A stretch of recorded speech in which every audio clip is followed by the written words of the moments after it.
feels like the better the food tastes, the worse it is for you. But it can be possible to have both. You can enjoy what you eat and have a healthier diet. You see, we know that certain foods are like really terrible for our health, so if we target the worst ones, we can make ourselves healthier with the least amount of effort. I'm Zane. I'm a doctor who focuses on prevention, and I get it. Eating healthy isn't always easy or cheap. I struggle with it too. I mean, some food just tastes so good that it's addicting, and it can feel like we only have a limited amount of willpower, and sometimes it's just easier to eat food that we know isn't healthy, like when we're stressed out. Now, you don't necessarily have to remove these foods from your diet altogether, but eating them as infrequently as possible while still being able to enjoy them once in a while can be a healthy compromise. Like with this next group of food that's delicious, but of course is linked to health problems. It also illustrates one of the reasons why vegetarian diets are generally healthier. It's bad enough that red meat is linked to high blood pressure and diabetes, but people who eat more red meat are also more likely to get colon cancer. Chicken can be healthier when it's pan-fried, but not so much when it's cooked at high temperatures like when we grill it or deep fry it. With fish, it's more complicated. It can be associated with either a higher or lower risk depending on where you live and the kind of fish you eat. For example, women in the United States who eat fatty fish may be more prone to diabetes, but this association doesn't really hold in Asia as far as we know. What we do know is that switching out red meat and fried chicken for healthier forms of chicken along with turkey meat and healthy vegetarian options can cut the risk of getting sick. If anyone's tried the impossible meat, let me know what you thought of it in the comments below. Other reasons people limit their meat intake are their ethical views and for environmental reasons. And as a bonus, they also avoid a carcinogen. It gets worse when meat is processed further into things like sausages, hot dogs, and deli meats. That intensifies the damage caused by red meat. Which brings us to the cause of so many of our health problems: ultra-processed foods. People who limit this type of food as much as possible feel better,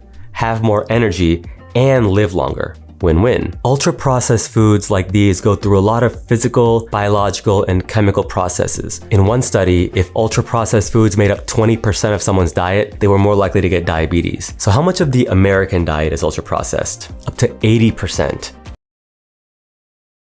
Even for seemingly healthy processed foods that claim to contain healthy ingredients, food processing and preparation is complicated and can fundamentally change the nutrients that a food contains. Ultra-processed foods typically contain additives like emulsifiers, sweeteners, and thickening agents, and some of those are being investigated for negative health effects. Companies use these additives because it makes food cheaper to produce, which increases their profit margins. These foods have preservatives that give them longer shelf lives, letting them hang out in their packaging for extended periods of time, which allows artificial chemicals to potentially absorb into what you eat, and some of them are linked to health problems like type 2 diabetes. It can be hard sometimes to know if a product is ultra-processed, but one way to know is to look through the list of ingredients for things that you would never find in a kitchen, or something that seems like it's trying to make the food look or taste better. If the food label contains one of these ingredients, it can be a major clue that a product is ultra-processed. When I started paying more attention to ultra-processed foods, I realized that so much of it comes in the form of carbohydrates like white rice, white bread, and these other refined grains that so many of us eat on a regular basis. White rice is a staple in so many cultures across the world. For a lot of people, especially in the United States, as well as India, Pakistan, and Bangladesh, high intake of white rice is contributing to diabetes and weight gain. I'm not gonna lie, it was weird at first switching from white rice to brown rice, but now I don't think I can ever go back. I feel so much better after I eat brown rice than after I eat white rice, and it's helped me lose weight too. So I promise, it is doable. Brown rice might even end up being your preferred choice over white rice. A lot of people also like quinoa and cauliflower rice as substitutes for white rice. Ultra-processed foods are cheap, so eating healthy might seem expensive in comparison. But if you're looking to save money, instead of frozen pizza or chicken nuggets, stuff like beans, eggs, and ground turkey are healthy protein substitutes that you can combine with frozen vegetables for healthy meals that are still affordable. And pro tip,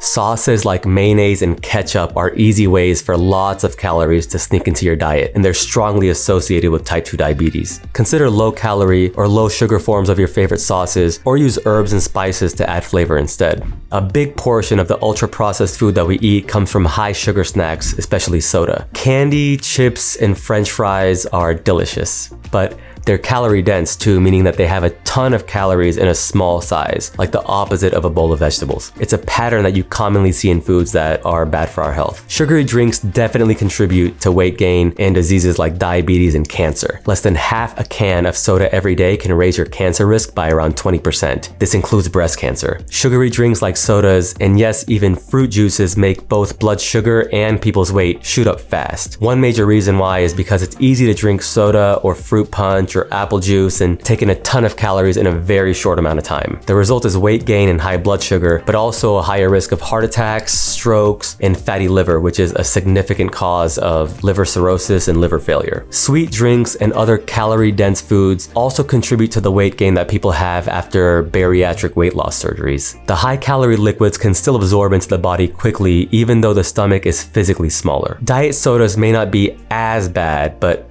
water is usually the healthiest drink. Coffee and tea can be healthy too, as long as there isn't too much sugar or sweetened creamer. Calorie-free flavored seltzer water might not taste as good as soda at first, but it can really do the job for most people and are definitely worth a try. Instead of fruit juice, it's usually better to eat the whole fruit like oranges instead of orange juice. That way you get all the nutrients in the fruit, not just the ones that were extracted in the juicing process. Eating the whole fruit also provides fiber, which itself has a bunch of health benefits. Some fruit like grapes and strawberries can be expensive, but bananas and a lot of other fruits can be pretty cheap. Eating healthier can change your life. I know I feel better when I eat better. So if you're interested in learning about foods that can improve your health in a lot of other ways, check out this video over here where I talk about 5 foods that act like medicine. Thanks for watching. Peace.